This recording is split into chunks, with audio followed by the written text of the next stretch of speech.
Puasa adalah jalan menuju ampunan Allah Subhanahu wa taala. Makanya kenapa Ramadan disebut Ramadan? Karena Ramadan itu artinya pembakaran. Apa yang dibakar?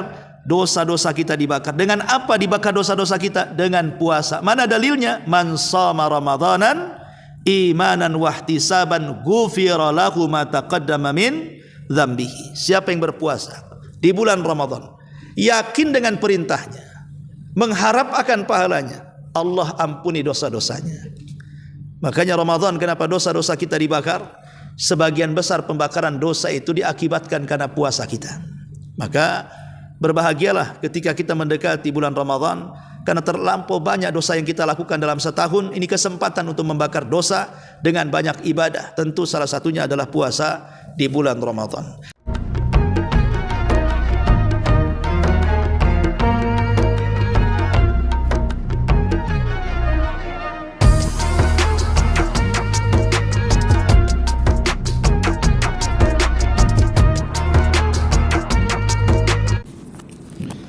Bismillahirrahmanirrahim.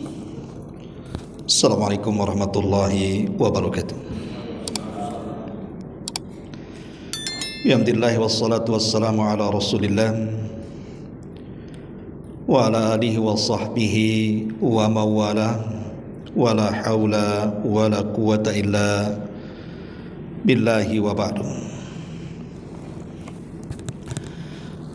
Alhamdulillah, segala puja dan puji hanya milik Allah Jalla fi'ula. Salawat dan juga salam kita hadiahkan kepada Rasul kita Nabi besar Muhammad sallallahu alaihi wa ala alihi wasallam. Kita akan lanjutkan kajian kita, masih membahas silsilah Ramadaniyah.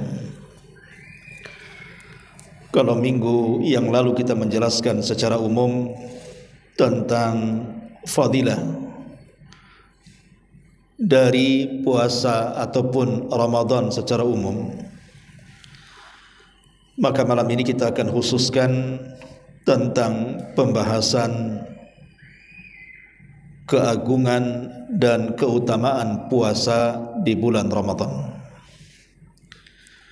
Karena inti ibadah di bulan Ramadan itu adalah puasa. Adapun yang lainnya itu hanya menyempurnakannya saja. Hadirin dan hadirat yang dimuliakan Allah Subhanahu wa taala. Puasa ini adalah ibadah yang sangat-sangat agung dan sangat dicintai Allah Subhanahu wa taala. Kenapa demikian? Karena ibadah puasa ini di antara rukun Islam yang 5, ibadah yang paling tersembunyi adalah berpuasa. Kalau Anda salat, tampak oleh orang dari gerakan-gerakan salatnya, dari takbir sampai salamnya kita bisa lihat. Begitu juga orang yang melaksanakan haji, tampak berangkatnya. Bahkan tradisi di negeri kita ada selamatan pula sebelum berangkat. Bahkan yang lebih parahnya, setiap langkah demi langkahnya selalu didokumentasikan. Artinya jelas nampak ibadahnya. Begitu juga zakat, nampak hartanya. Kecuali puasa. Puasa itu tidak bisa dikenali apakah dia sedang berpuasa ataukah tidak sedang berpuasa, kecuali kalau dia ngomong saya lagi puasa, baru kita tahu dia sedang puasa. Tapi kalau kita tidak bicara, artinya orang yang berpuasa tidak bicara, tidak memberitahu orang saya sedang berpuasa, tidak ada manusia yang mengetahui dia sedang berpuasa. Kenapa demikian? Karena puasa itu ibadah rahasia. Oh, saya tahu Ustaz dia sedang berpuasa. Dari mana tahunya? Saya lihat dia sering meludah. Jangan salah, orang sering meludah bukan karena puasa saja. Bisa saja sariawan dia.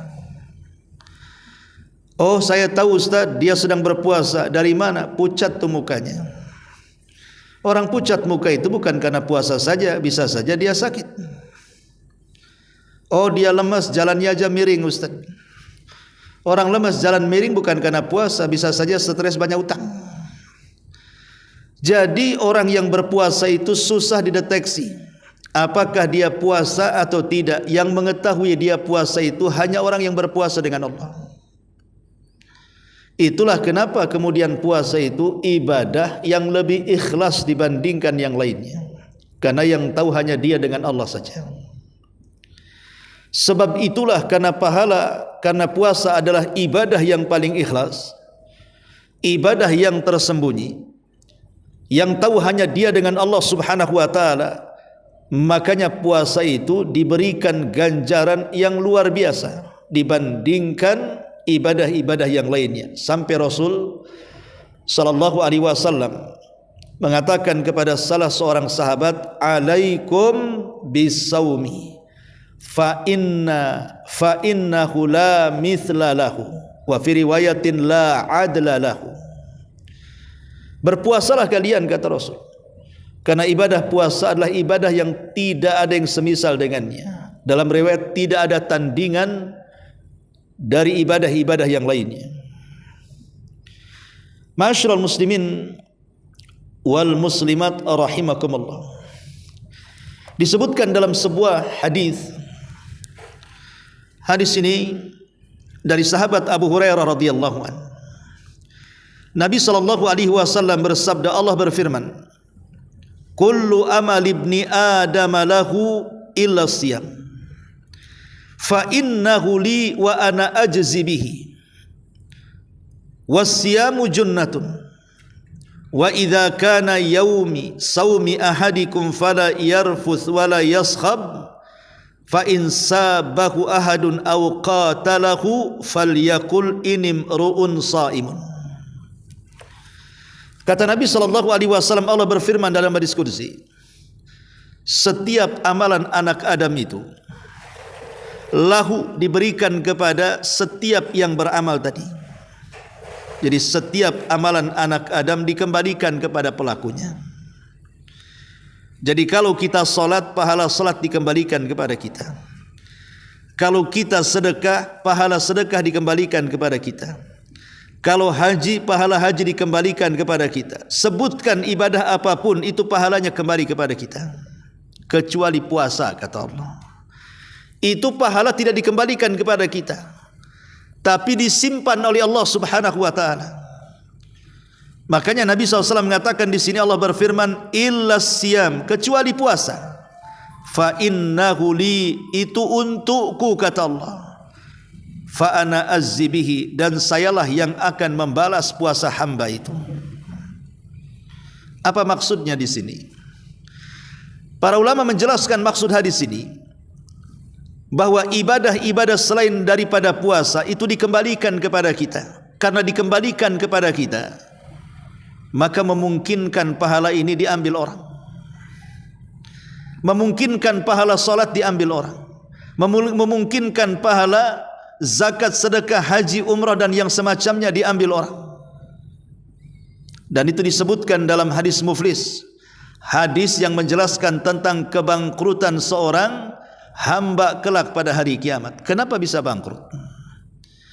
Nabi sallallahu alaihi wasallam bersabda, "Atadruna mal muflisu hadil ummah?" Tahukah kalian siapa orang yang bangkrut di antara umat ini? Sahabat menjawab dengan polos, Rasul, orang yang bangkrut ya orang yang tidak punya dirham, yang tidak punya dinar, yang gulung tikar usahanya, yang bangkrut perniagaannya, habis total modalnya. Itulah orang bangkrut. Kata Nabi sallallahu alaihi wasallam, betul itu bangkrut. Tetapi kebangkrutan yang sesungguhnya, kata Rasul, kelak pada hari kiamat. Ada orang yang datang menghadap Allah Subhanahu wa taala, satu sisi dia membawa pahala dengan berbagai macam ibadah, tapi sisi lain dia membawa dosa-dosa yang berkaitan dengan anak hamba. Maka kemudian orang ini akan menghadap Allah, kemudian akan menuntut keadilannya dan mengatakan, ya Rabb, si fulan di dunia menzalimi saya, saya ingin pahala solatnya, maka diberikanlah pahala solatnya kepada orang yang disakitinya. Yang lain datang lagi dan menuntutnya, si fulan dulu menggibah saya ingin pahala umrahnya, maka pahala umrahnya diberikannya. Yang lain mengatakan, dulu engkau sudah berdusta mengambil hak saya ingin pahala hajimu, maka diambillah pahala hajinya. Ketika banyaknya tuntutan dan yang menuntut, maka sedikit demi sedikit pahalanya diserahkan kepada orang sampai ludes tidak ada pahala lagi, karena diberikan kepada orang. Sehingga ketika sudah habis pahalanya, kok masih ada juga yang menuntut. Ketika dituntut karena dia melakukan kezaliman, dia mengatakan, ya Rabb, aku sudah tidak punya pahala yang akan diberikan kepada orang-orang yang menuntut kepada aku. Maka orang yang menuntut mengatakan, tidak ada masalah, aku tidak akan meminta pahalamu karena kau tak punya pahala lagi. Tapi ambillah dosaku, pikul sana. Ambillah dosaku, pikul sana. Kata Nabi SAW, inilah orang yang bangkrut, pahalanya habis, dosa orang dipikulnya. Itulah yang disebut dengan muflis, orang yang bangkrut. Lah hadis muflis ini menjelaskan kepada kita bahwa ada orang-orang yang menyerahkan pahalanya begitu saja kepada orang-orang yang dizaliminya. Kecuali pahala puasa, tidak bisa dirampasnya. Kecuali pahala puasa tidak mungkin dicurinya, tidak mungkin dikembalikan kepada orang. Kenapa? Karena Allah yang mengatakan as-siyamu li wa ana azzibi, puasa itu untukku, tidak bisa diserahkan kepada orang. Aku yang akan membalasnya. Sehingga ada orang yang sudah betul-betul di atas tingkat kritis, sudah hilang pahalanya karena diserahkan kepada orang lain. Dia pula memikul dosa orang, sehingga dia sudah lunglai dan hampir melangkahkan kedua kakinya ke neraka. Tiba-tiba Allah memanggilnya dan mengatakan, wahai fulan, sesungguhnya engkau masih memiliki modal pahala untuk perjalananmu ke surga. Kagetlah hamba ini, pahala mana ya Rabb yang ada pada diriku? Semua pahalaku sudah diberikan kepada orang yang pernah kuzalimi, dan aku pun menanggung dosa orang. Maka Allah Subhanahu wa ta'ala memperlihatkan dia itu memiliki pahala yang besar. Rupanya pahala yang diperlihatkan itu adalah pahala puasanya. Inilah pahala. Inilah yang dikatakan dalam hadis Nabi, aku yang akan membalasnya. Puasa itu untukku, aku yang akan memegangnya, dan aku yang langsung membalasnya. Akhirnya orang yang bangkrut ini pun diselamatkan dengan pahala puasanya, karena pahala puasa itu tidak ada nominal besarannya. Kita tahu bahwa setiap amalan itu, satu amalan kebaikan, satu dilipat gandakan menjadi 10 kali lipat.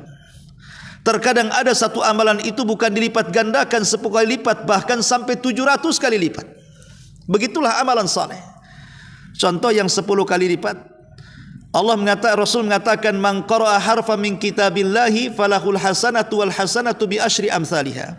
Siapa yang membaca satu huruf Al-Quran, maka dia mendapatkan satu kebaikan yang dilipat gandakan 10 kali lipat. Satu huruf 10 pahala, sampai 700 kali lipat. Seperti sedekah, yang Allah Subhanahu wa ta'ala firmankan dalam Al-Quran, bahwa sedekah itu ibarat 7 biji yang ditanam kemudian tumbuh pohon. Dari tumbuh pohon ini maka keluarlah 7 ranting, setiap ranting 100 buah. Maka orang yang bersedekah, ketika dia menanamkan 1 biji, kemudian tumbuh 1 pohon, dari 1 pohon ini bercabang 7 ranting, setiap ranting itu 100 buah, berarti 700 buah. Dari 1 buah yang ditanam menjadi 700 buah. Itulah sedekah. Sedekah itu dilipat gandakan 700 kali lipat. Artinya bahwa ada amalan-amalan itu yang lipatannya sudah jelas. Puasa ini lipatannya enggak jelas. Kenapa tidak jelas? Karena tidak dijelaskan lipatannya. Di mana puasa ini hanya dinasabkan kepada Allah. Puasa itu untukku. Tentu kalimat ini menunjukkan bahwa pahala puasa itu lebih daripada 700 kali lipat. Dan Allah yang akan membalasnya. Inilah salah satu hadis di mana Nabi SAW ingin menjelaskan tentang keagungan puasa. Bahwa puasa itu adalah pahala yang tidak bisa diambil orang. Makanya beruntunglah orang-orang yang suka berpuasa, baik puasa wajib ataupun puasa sunnahnya. Berarti dengan memperbanyak puasa, berarti kita memperbanyak celengan pahala yang akan disimpan langsung di hadapan Allah Subhanahu wa taala. Yang kedua, puasa ini selain daripada ibadah rahasia, tidak ada yang tahu kecuali Allah Subhanahu wa taala. Puasa ini adalah ibadah yang melahirkan dua kebahagiaan sekaligus. Jadi ibadah puasa ini ibadah yang melahirkan dua kebahagiaan sekaligus. Dan itu disebutkan dalam hadis Nabi sallallahu alaihi wasallam, lis-shaimi farhatan. Bagi orang yang berpuasa itu mendapatkan dua kebahagiaan. Apa maksudnya kebahagiaan di sini? Pertama, kata Nabi sallallahu alaihi wasallam, farhatun 'inda fitri. Kebahagiaan saat dia hendak berbuka. Bayangkan kita ini sudah lapar dari pagi, sudah haus dari pagi, sudah lemas pun badan kalau sudah sampai sore. Karena menahan haus, menahan lapar, bahkan menahan syahwat, sehingga lunglailah badan kita, lemaslah badan kita. Tiba-tiba datang waktu maghrib, kita mengambil seteguk air dan 3 butir kurma. Tiba-tiba hilang seluruh keletihan dan kelelahan itu. Bahkan tenggorokan, rasa haus sudah hilang, tenggorokan pun sudah basah. Rasa letih pun hilang dengan sendirinya. Tapi ingat, wa thabatal ajru insyaallah. Tapi kita sudah mendapatkan pahala besar. Makanya doa ketika kita berbuka apa? Dhahaba dhama'u wabtallatil uruqu wa thabatal ajru insyaallah. Telah hilang rasa hausku, telah terbasahi tenggorokanku, dan telah tertetapkan pahala. Gimana tidak bahagia? Walaupun satu hari kita lelah, letih, haus dan lapar, tiba-tiba datang maghrib, memakan beberapa makanan saja dan manisan saja, tiba-tiba hilang seluruh lelah letih itu. Dan Allah bayarkan bagaimana lelah letihnya sehari dengan apa? Dengan penetapan pahala yang besar kepadanya. Wa thabatal ajru, telah tetap pahala baginya. Gimana tidak bahagia? Dan juga kebahagiaan saat berbuka itu karena kita diajari untuk bersyukur akan nikmat Allah Subhanahu wa taala. Apa maksudnya bersyukur akan nikmat? Bayangkan saja kalau seandainya kita tidak pernah lapar, tentu kita tidak bisa merasakan lezatnya makanan. Kalau kita tidak pernah haus, tentu kita tidak bisa merasakan enaknya minuman. Lezatnya makanan itu karena dimakan saat lapar. Enaknya minuman itu karena diminum saat haus. Kalau orang sudah kenyang, rasa enak makan itu sudah tidak berasa lagi. Kalau kita sudah kenyang dengan air, mungkin air-air apapun disodorkan seolah-olah tidak ada lagi perasaan senang dan lezatnya. Itulah nikmat Allah Subhanahu wa taala yang Allah anugerahkan kepada kita. Baru tahu nikmat makan dan minum itu setelah lapar dan haus. Dan itu kita bisa rasakan kan. Bagaimana kesenangan kita ini kalau sudah mendekati berbuka kan, apalagi macam-macam minuman, macam-macam lauk dan makanan di depan kita. Belum waktunya maghrib saja sudah ditongkrong itu. Maghrib pun belum, tapi sudah nongkrong di depan makanan. Kemudian ngarep dan berharap-harap kapan maghrib lah, kapan maghrib. Tengok channel di Batam masih lambat. Udahlah buka TV Jakarta saja lah biar cepat. Ya. Artinya bahwa di sini ada nikmat tersendiri kan. Bahwa kita bisa saat makan itu karena lezat. Makanya aneh orang puasa itu. Kadang-kadang berbuka sedikit saja sudah kenyang loh ya. Kadang-kadang minum sedikit saja sudah tidak haus lagi. Pada satu hari dia tak makan, satu hari dia tak minum. Tapi ketika berbuka minum sedikit, makan sedikit, sudah kenyang dan kembali fit. Itulah keajaiban puasa. Tapi lebih daripada itu adalah ketetapan pahala yang hanya tahu berapa pahalanya kecuali Allah Subhanahu wa taala yang tahu. Ini juga kebahagiaan saat berbuka.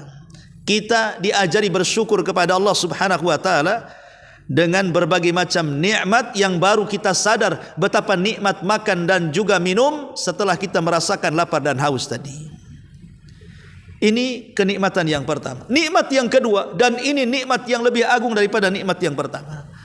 Apa kata Nabi SAW? Wa farhatun inda liqa'i rabbih. Kebahagiaan pertama saat berbuka.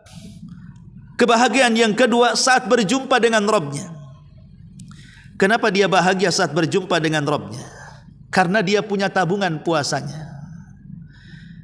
Ibaratnya kalau kita ini 1 tahun masukkan uang ke celengan. Pokoknya kita masukkan setiap harinya 100. Ketika sudah sampai waktunya, anggaplah celengan ini memang untuk modal umroh kita. Ketika sudah 1 tahun, kita sudah hitung-hitung, sudah pas uangnya itu. Maka saat kita membuka celengan itu kan bahagia. Alhamdulillah saya bisa umroh sekarang. Sudah cukup uangnya. Lah begitulah walillahi masalul a'la. Saat tabungan kita penuh dipegang oleh Allah Subhanahu wa taala, tiba-tiba kita menghadap Allah dan Allah memperlihatkan tabungan kita dan pahala kita, apa tidak senang kita? Sebab tabungan itulah yang akan menyelamatkan kita. Karena puasa sendiri jadi syafaat bagi kita. Al-Quran was-siyam yashfa'ani li sahibihima. Al-Quran dan puasa itu bisa menjadi syafaat bagi para pelakunya. Makanya saat berjumpa dengan Allah dia senang karena dia akan mengambil ganjarannya. Inilah di antara keistimewaan orang yang berpuasa, memiliki 2 kebahagiaan. Bahagia saat berbuka, apalagi saat berbuka saat istijabah doa, doa-doa kita dikabulkan. Kemudian yang kedua saat berjumpa dengan Allah Subhanahu wa taala, karena Allah akan memberikan tabungan pahala puasanya kepada kita untuk jalan kita menuju surga. Ini yang kedua. Yang ketiga, ma'asyiral muslimin yang dimuliakan Allah Azza wa Jalla, rahasia puasa ini sesuatu yang tidak bisa kita bayangkan. Ikhwatu fiddin wa akhwatu fillah rahimani wa rahimakumullah. Kenapa? Karena ibadah-ibadah yang lain di luar puasa itu yang menggerakkannya adalah puasa. Kenapa di bulan Ramadan masjid ramai dengan sholat tarawih yang berjubel-jubel banyaknya? Dorongannya adalah puasa. Kenapa orang tergerak untuk sedekah sehingga banyak orang yang mengeluarkan uang untuk memberikan iftar orang yang berpuasa? Dorongan sedekah itu dikarenakan puasa. Kenapa kemudian di bulan Ramadan orang ramai membaca Al-Quran? Bahkan orang yang tidak membaca Quran saja bisa mendengar Al-Quran. Siapa yang menggerakkan orang baca Quran itu? Dorongan orang semangat baca Quran itu karena puasa. Puasalah yang mendorong semuanya itu. Jadi akibat puasa akhirnya orang rajin sedekah. Akibat puasa akhirnya orang rajin sholat malam. Akibat puasa akhirnya orang rajin baca Quran. Akibat puasa akhirnya orang rajin melakukan kebajikan dan kebaikan. Jadi rahasia kebaikan-kebaikan di bulan Ramadan itu sebenarnya itu rahasia puasa. Kenapa? Kenapa dorongan puasa sampai sedemikian rupa hebatnya? Karena puasa itulah yang melahirkan takwa. Allah mengatakan, ya ayyuhalladzina amanu kutiba alaikumus siyam kama kutiba alal ladzina min qablikum la'allakum tattaqun. Wahai orang-orang yang beriman, diwajibkan atas kalian berpuasa sebagaimana puasa ini diwajibkan kepada umat sebelum kalian. Apa tujuannya coba? Tujuannya adalah takwa. Berarti di sini tujuan puasa itu bukan mengarah ke badan, tapi mengarah ke hati. Allah tidak katakan, wahai orang-orang yang beriman, berpuasalah sebagaimana umat sebelum kalian berpuasa agar kalian lapar. Tidak. Agar kalian haus, tidak juga. Agar kalian merasakan orang-orang yang lapar dan haus, tidak juga. Tapi Allah mengatakan agar kalian bertakwa. Artinya yang diajak bicara bukan badan, tapi yang diajak bicara adalah hati. Jadi tujuan puasa itu memperbaiki hati. Sebab kalau hati sudah baik, maka badan itu bergerak sendiri untuk kebaikan. Sebab kalau hati sudah terhujam takwa, maka badan ini pasti akan bergerak untuk melaksanakan perintah dan menjauhi larangan dengan sendirinya. Tapi kalau hati tidak bertakwa, maka pasti perintah dilanggar, larangan dilaksanakan. Dari sini Rasul sallallahu alaihi wasallam mengatakan, ala wa inna fil jasadi mudghah idza saluhat saluhal jasadu kullu wa idza fasadat fasadal jasadu kullu ala wa hiyal qalbu. Ingatlah di badan kita ini ada segumpal daging. Kalau baik maka memperbaiki jasadnya. Kalau jahat, maka memperburuk jasadnya. Kemudian Rasul mengatakan segumpal daging itu adalah hati. Dari sini kata Imam Ibnul Qayyim, al-qalbu kal malik wal jawarih junuduhu. Hati itu bagaikan raja, sementara anggota badan itu tentara yang siap digerakkan raja. Sehingga kalau seseorang itu hatinya terhujam takwa, maka perintah hati pasti semuanya baik. Kalau hati sudah dipenuhi takwa, pasti dia akan menjalankan perintah. Kata hati, salat tarawih kau, maka badan bergerak untuk salat tarawih. Kata hati, baca Quran kau, maka dia pun mulai membaca Quran. Kata hati, sedekah kau, maka dia pun sedekah. Kata hati, silaturahim kau, maka dia akan bersilaturahim. Kenapa? Karena jasad ini hanyalah tentaranya yang menggerakkan itu hatinya. Tapi lihat orang-orang yang tidak berpuasa, tidak ada takwa dalam hatinya, sehingga mudah melanggar larangan, bahkan ogah melaksanakan perintah. Itulah hati yang tidak bertakwa. Jadi tujuan puasa itu apa? Adalah takwa. Dan takwa itulah yang menggerakkan segalanya. Wajar kalau di bulan Ramadan orang semua jadi baik. Kenapa? Karena dorongan puasa itu. Apalagi puasa itu sendiri bisa mengalahkan hawa nafsu. Karena kejahatan dilakukan itu disebabkan dorongan hawa nafsu. Apalagi puasa itu bisa menekan syaitan. Dan kejahatan itu juga sumbernya dari setan. Makanya kalau kita menceritakan tentang Ayyamul Bid. Ayyamul Bid itu tanggal berapa? 13, 14 dan 15. Pas disebut Ayyamul Bid karena purnama-purnamanya. Nabi SAW pernah mengatakan kepada Ummuna Aisyah radhiyallahu anha, ibu kita semua Aisyah, ista'idhi bil qamar. Berlindunglah kepada Allah dari bulan purnama. Kenapa? Karena saat purnama disitulah saat menguatnya kekuatan syaitan. Jadi setan itu menguat saat purnama. Makanya dahulu kalau sudah hari Jumat, sudah Kliwon, purnama, serigala pula menggonggong, wah itu dah horor tuh. Ya. Makanya kemudian Rasul mengatakan apa kepada Aisyah? Ista'idhi billahi bil qamari. Mintalah perlindungan dengan Allah dari bulan purnama. Lah kenapa bukankah bulan purnama itu indah? Karena purnama ini setan itu lagi menguat-nguat kekuatannya. Makanya untuk memperlambat dan mengalahkan kekuatan setan ada dua ibadah. Ataupun ada dua perkara yang sangat dianjurkan di pertengahan bulan. Apa? Pertama berbekam. Itu sunnah di pertengahan bulan. Tahu bekam kan? Hijamah. Hijamah itu menyedot darah. Dan itu untuk kesehatan dilakukan di pertengahan bulan. Kenapa disedot darahnya? Karena setan itu jalan di dalam tubuh kita melalui jalan darah. Kata Rasul, inna syaitan yajri majra dam ibni Adam. Setan itu berjalan di jalan darahnya anak Adam. Ketika dibekam maka disedotlah darah itu. Dan setan bisa diruqyah dengan bekam.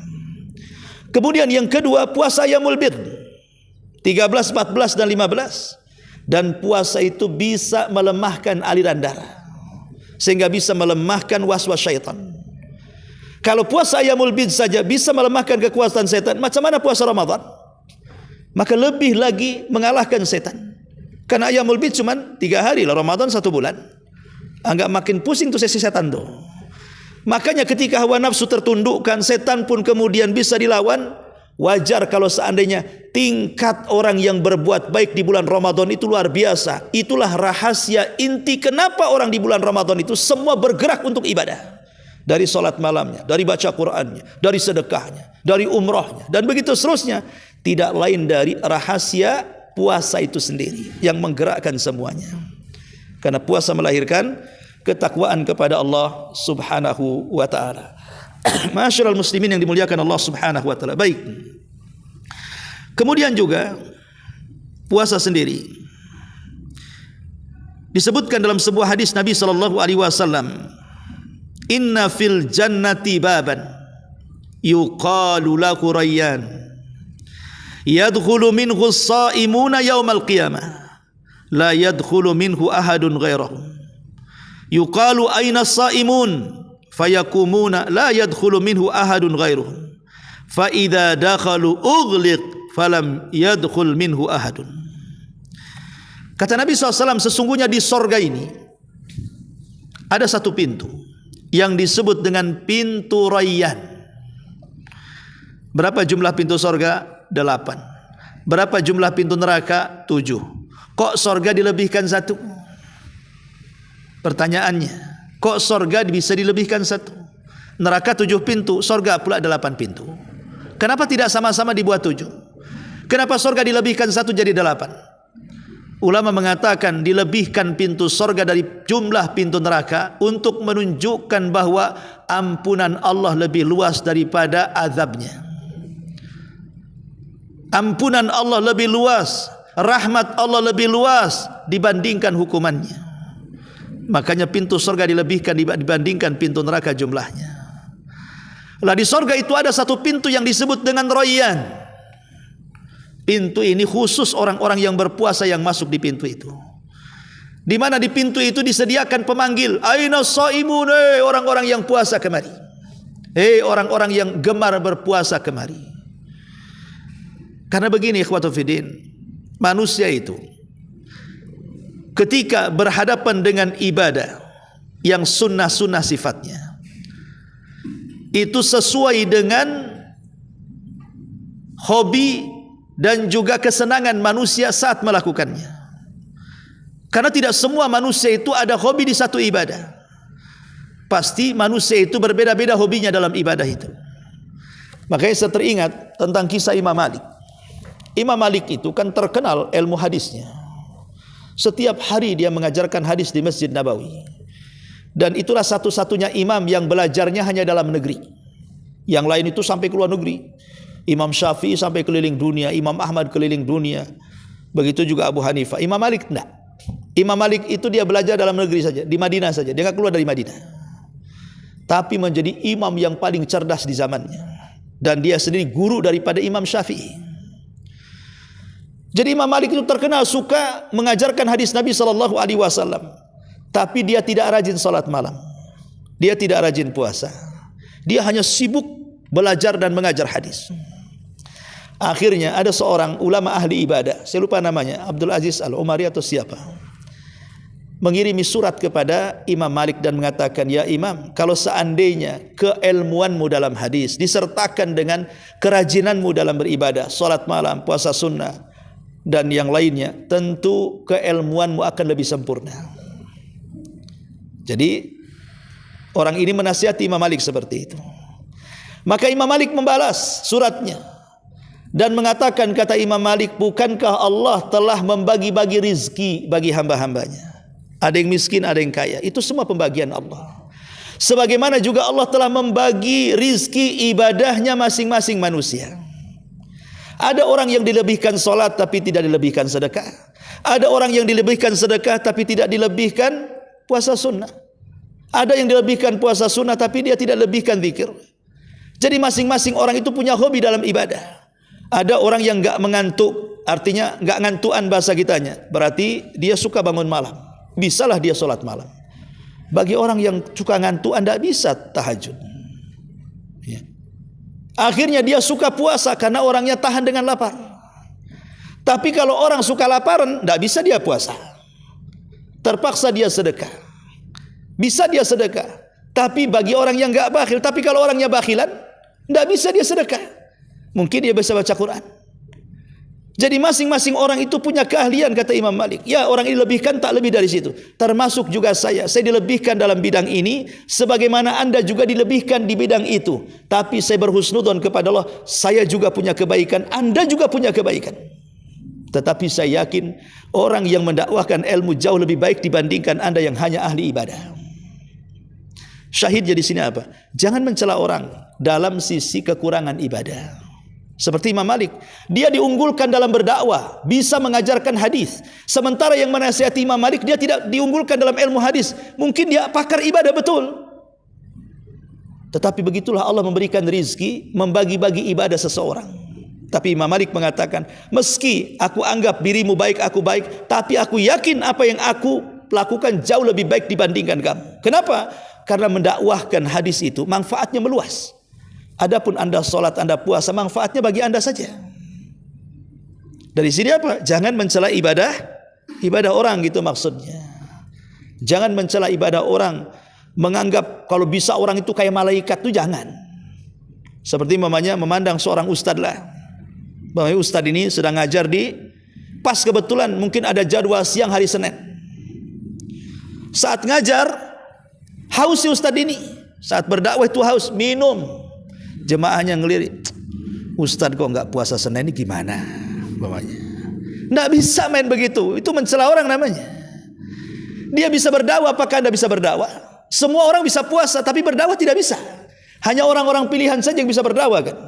Makanya Imam Malik mengajarkan orang yang menasihati bahwa masing-masing orang itu ada kelebihan.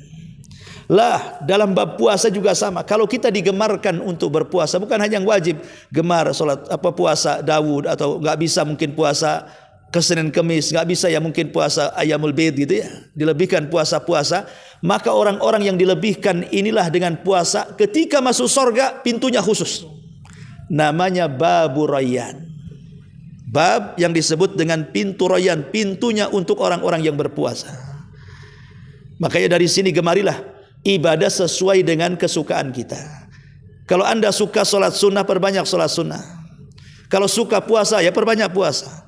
Saya sih Ustadz sedekah bisa, tapi kayaknya kalau puasa tak bisa lah, lapar. Saya kalau puasa bisa, tapi kalau sholat malam gak bisa, ngantuk ya. Oh kalau saya ini ya silaturahim bisa lah, tapi kalau tahajud ini kayak tak bisa saya, ngantuan ya. Jadi jadikanlah beberapa ibadah itu hobi tertentu kita. Masalahnya kita ini tak hobi semua, itu yang masalah itu. Sholat tak hobi, sedekah tak hobi, puasa apalagi, silaturahim ini nggak ada pintu di sorga tuh. Itu larinya pintu 7 di neraka itu. Nah dari sini maka Nabi SAW ingin mengatakan bahwa di sorga itu ada satu pintu yang disebut dengan Babu Rayyan, pintu khusus orang yang berpuasa saja. Maksudnya orang yang gemar puasa. Puasa kan jenisnya banyak kan. Ada yang mungkin puasa sunnah ya, jangan puasa wajib. Wajib jelas Ramadan. Ada yang bersifat pekanan 2 kali. Ada yang bersifat harian puasa Daud, ada yang bersifat pekanan Senin Kemis, ada yang bersifat bulanan Ayyamul Bid ya. Ada yang 15 hari, ada yang 8 hari, ada yang 3 hari. Tinggal milih. Kalau memilih 15 hari puasa Daud, 1 hari puasa 1 hari tidak. Saya memilih 8 hari dalam sebulan Senin Kamis ya. Oh saya memilih 3 hari dalam sebulan Ayyamul Bid. Oh saya ingin lebih daripada itu, puasa mutlak setiap hari puasa. Yang disebutkan dalam hadis Nabi SAW, man shama yauman fi sabilillah ba'adallahu wajahu anin nari sab'ina kharifa. Barang siapa yang berpuasa 1 hari di jalan Allah, maka wajahnya akan dijauhkan dari neraka sejauh 70 tahun perjalanan. Itu 1 hari itu puasa sunnah. Puasa mutlak itu ya puasa kayak puasa Sya'ban sekarang lah, ini tiap hari. Jadi dari tanggal 1 udah puasa sampai tanggal 27, itu namanya puasa mutlak. Ya, kalau puasa 1 hari puasa 1 hari tidak, itu namanya Daud. Kalau setiap Senin Kamis itu namanya puasa Senin Kamis. Kalau di pertengahan bulan itu namanya Ayyamul Bid. Jadi puasa itu ada 4 macam, mutlak, Daud, Senin Kamis dan Ayyamul Bid. Mungkin 5 dengan Ramadan lah. Dan mungkin dengan qadha-nya, dengan kafarahnya dan begitu seterusnya. Intinya bahwa di sorga ada pintu-pintu yang khusus untuk berpuasa. Dan yang terakhir tentunya, puasa adalah jalan menuju ampunan Allah Subhanahu wa ta'ala. Makanya kenapa Ramadan disebut Ramadan? Karena Ramadan itu artinya pembakaran. Apa yang dibakar? Dosa-dosa kita dibakar. Dengan apa dibakar dosa-dosa kita? Dengan puasa. Mana dalilnya? Man shama Ramadanan imanan wahtisaban ghufira lahu ma taqaddama min dzambihi. Siapa yang berpuasa di bulan Ramadan, yakin dengan perintahnya, mengharap akan pahalanya, Allah ampuni dosa-dosanya. Makanya Ramadan kenapa dosa-dosa kita dibakar? Sebagian besar pembakaran dosa itu diakibatkan karena puasa kita. Maka berbahagialah ketika kita mendekati bulan Ramadan, karena terlampau banyak dosa yang kita lakukan dalam setahun. Ini kesempatan untuk membakar dosa dengan banyak ibadah. Tentu salah satunya adalah puasa di bulan Ramadan. Ini yang bisa sampaikan. Subhanallah bihamdika, asyhadu an la ilaha illa anta astaghfiruka wa atubu ilaik. Allahu ta'ala alam. Assalamualaikum warahmatullahi wabarakatuh.